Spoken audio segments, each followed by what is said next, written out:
climate change and biodiversity loss are the biggest challenges that are facing humanity right now. And the reality is the warning lights are flashing bright red.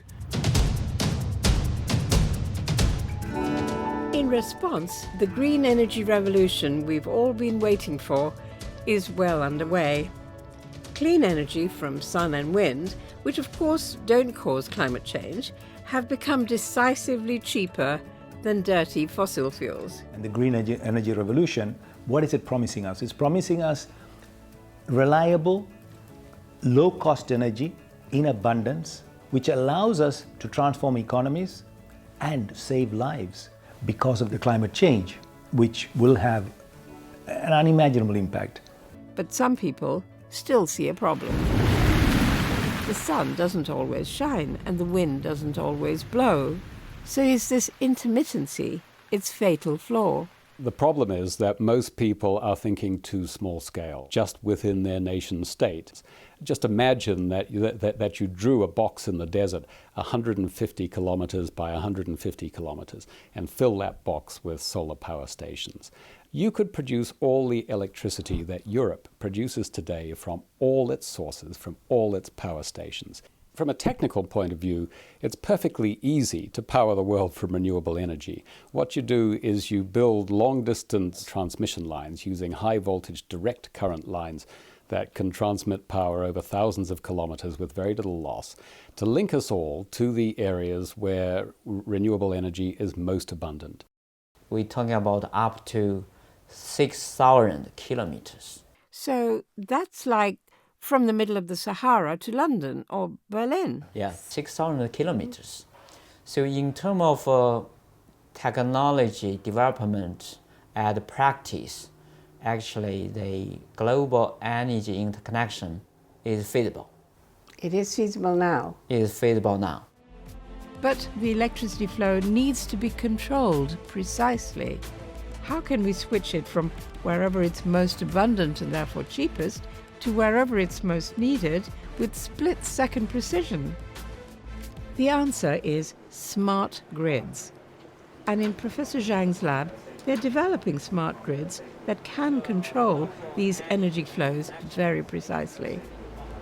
So if you combine long-distance power lines with smart grids and clean energy, you get the global energy interconnection. And if this vision is realized, it'll be able to supply electricity day or night across Asia and Africa and the Middle East, all the way into Europe, the Americas, and the Antipodes. For a flexible, secure energy future, which I see as the cost-effective one and as the sustainable one, then interconnection is just an absolutely central part of that. And it is clear already that the technology and the cost of that interconnection is there, and we should be able to move over to a decarbonised energy system. And the electricity grid needs to become a little bit more like another grid that we have all got used to using and all take for granted now, and that's the information internet. Anybody from the largest provider of information, Google or Amazon, to the smallest individual blogger, can feed in information into the global network. Anybody can draw information out of the global network wherever they are. And it needs to be the same with energy, that anybody can feed in from their rooftop solar panels or from a giant desert solar power station, and anybody can access the renewable energy that's being fed in the same way. And the information internet crosses borders, and it needs to be the same with energy. We have to think beyond the nation state, share our clean energy resources in order for everyone to have a reliable supply of unlimited, cheap, clean energy. Governments could make this transition without annoying their voters. Most voters will be perfectly happy if the power that comes out of their plug comes from renewable energy rather than fossil fuels. The voters aren't the problem. The problem is lack of leadership. So Nick Dunlop came up with a striking solution: to create a forum where political leaders from around the world could build momentum together for this clean energy transition. And he called it the Climate Parliament. Climate Parliament is a network of politicians, and they come from all political parties. This isn't a party political issue. But what they are specialists at is getting governments to do things. She's okay with that? Yes, she's okay. It's summer 2015, and the Climate Parliament is meeting in the run-up to the Paris COP. They're focusing on designing the proposal they're taking to the world leaders in Paris, and they're calling it the Green Grids Initiative. The Paris Summit, COP21. For the Climate Parliament, Paris is an opportunity to recruit support for the initiative from key leaders like the Energy Minister of Costa Rica. This is one of the slides used for a global energy internet. Each region links up into a regional grid to trade renewable energy across borders. And for Costa Rica, this works on two levels. One is that Costa Rica, as a major renewable energy leader, can benefit from the interconnections and can often be an exporter, but also can have more energy security because when it's cloudy or not windy, you can be importing.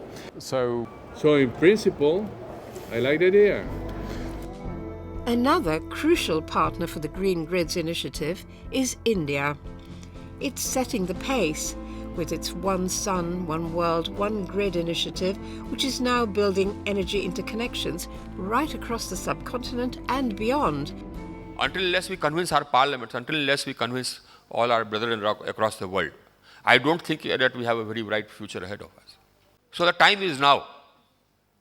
And that's why I believe, Nicholas, that your initiative is important and urgent. It's this sense of importance and urgency that drives the next meeting of the Climate Parliament at the UK Foreign Office's Wilton Park. we have the technology we need right now to fix this problem.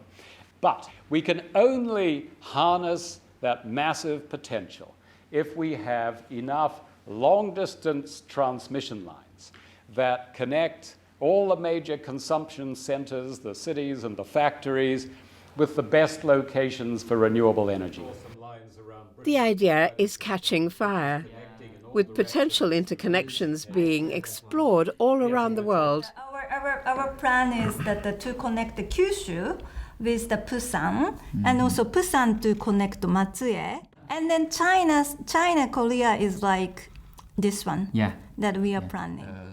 Solar energy from North Africa to Europe, so perhaps that there may be... Not only could North Africa share its clean energy with Europe, there are plans too for Africa-wide power lines. I think the potential is amazing. I think if there's one place that is suited to green grids is Africa. We are not bogged down with existing infrastructure, for instance, that might make us look at legacy and hold on to things that were there for us a long time ago. We could leapfrog right into the green grids concept and start from scratch and get it right and become, the cutting edge continent for renewable energies using the concept of green grids and sharing of our resources and trading in our resources. And that could be our oil, that could be our exportable resource to Europe and the rest of the world.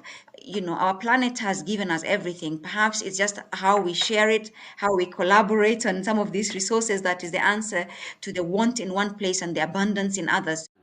That means we have to, in developing countries, double, redouble, and double again the electricity supply. Because development is work, and work requires energy, and it would be completely unjust if the world's poor were not able to have the energy supplies that have lifted the rich countries out of poverty in generations past.